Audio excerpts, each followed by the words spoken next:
Здравейте, фенове на Honda. Да, знаете, аз съм Иво. Голямата работа, няма що. След влога, който направих относно мнението ми за състоянието на Honda обществото, за Honda групите и въобще като цяло това, което се случва с Honda в средите последните години, имаше доста голям отзвук. Нещо, което честно, ако трябва да си призная, изобщо не го очаквах. Но истината е, че страшно много хора реагираха. Може би над 95%, може и 98% да сложа, беше позитивно прието. Хората, които ми писаха налично, след това Фейсбука буквално ми се запали. Хора, които не познавам, хора, които за пръв път виждам и чувам, ми писаха с цел да ме подкрепят и да ми кажат, че и те разсъждават по този начин. Имаше реакции по групите от хора, които дори не се бяха появявали от страшно много години наред. Дори и те коментираха. Всичко това за мен смятам, че наистина е добре. Имаше и хора, които бяха малко обидени, засегнати, нацупени. Имаше хора, които се опитваха да ме обиждат и едва ли не да ме заплашват. И там един симпатяга го поканих да се видиме, не знам защо така рязко изчезна и Фейсбука ли си изтри, блокирали ме, какво ли направи, не знам. То в Фейсбука нинджи много.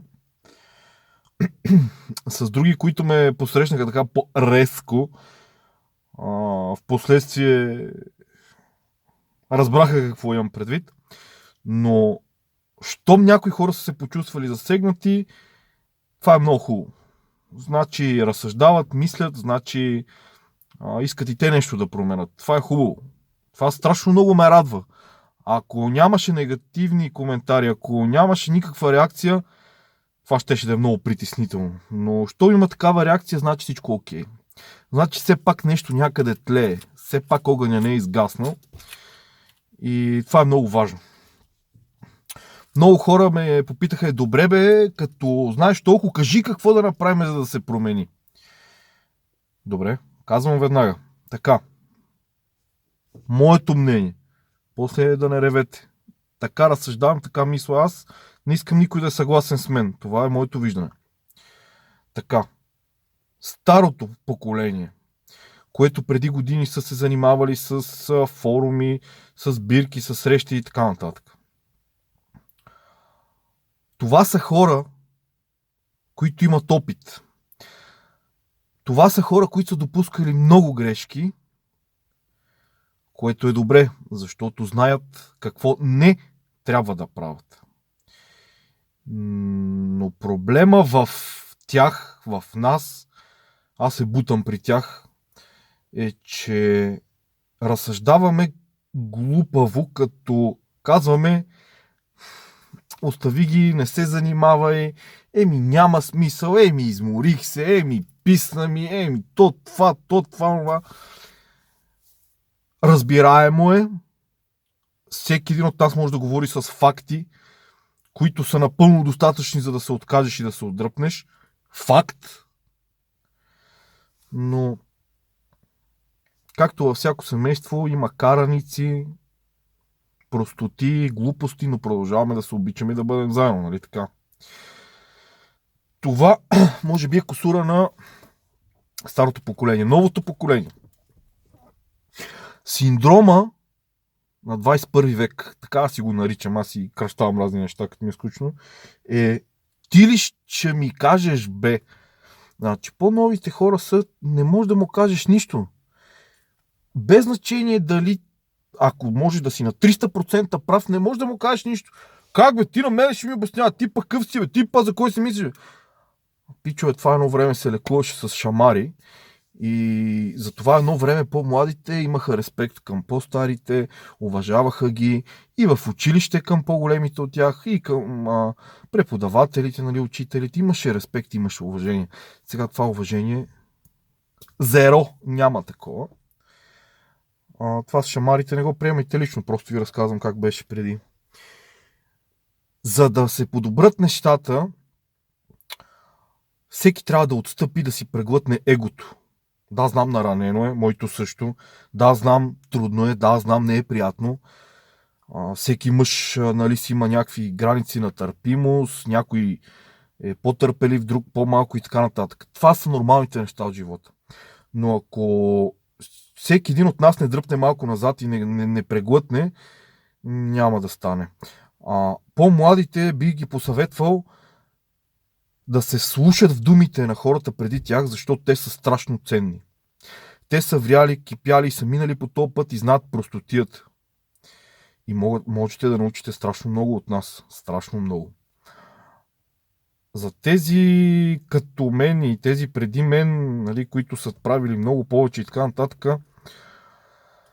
може би трябва да приемеме глупостта или наивността по-скоро на по-младите и това остави ги по-добре да не се занимавам, да не ме боли главата.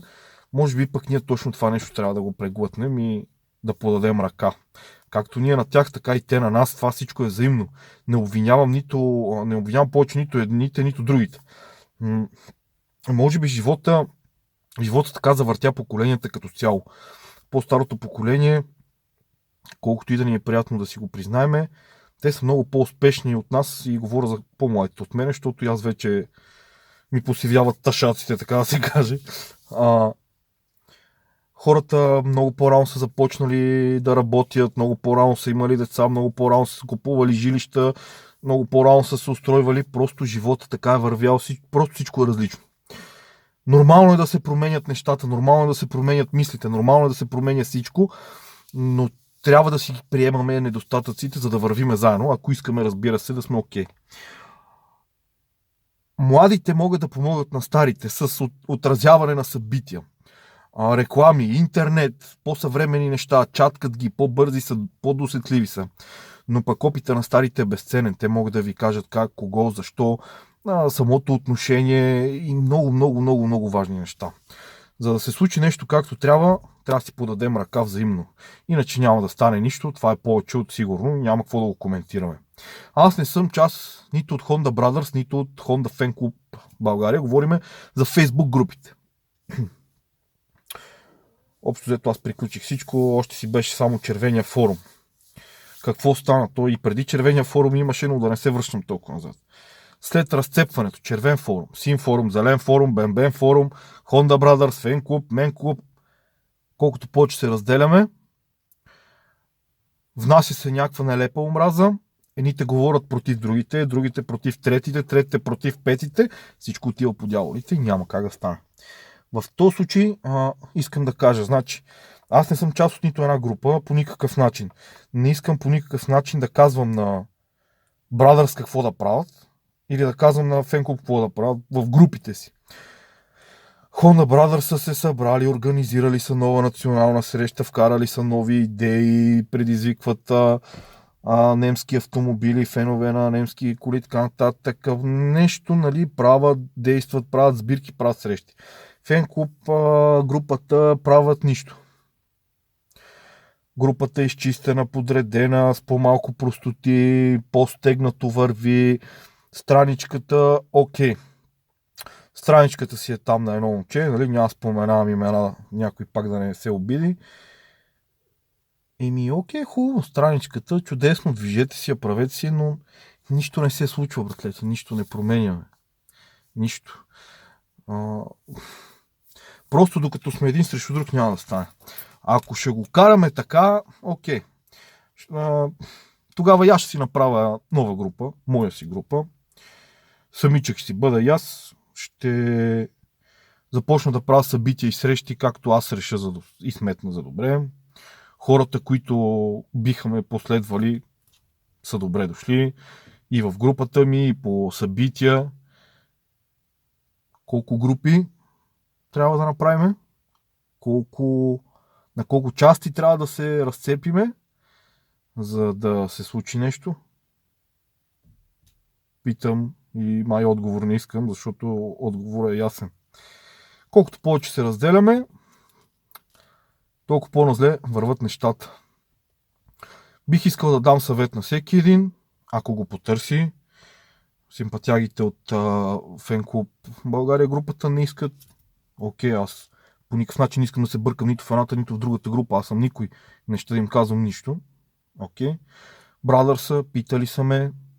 С удоволствие ще помогна. На един от групата от Брадърса помоли ме за съвет. Дадох му съвет относно групата. Какво да промени.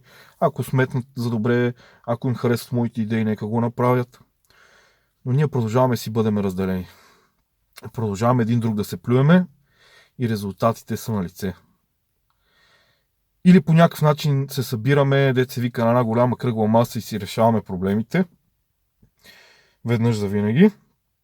Много ще е трудно, но не е невъзможно. Или продължаваме да се цепиме и от другата страна, пък като погледнем с разцеплението, пък ще има повече събития. Ще почне аз да правя разни неща.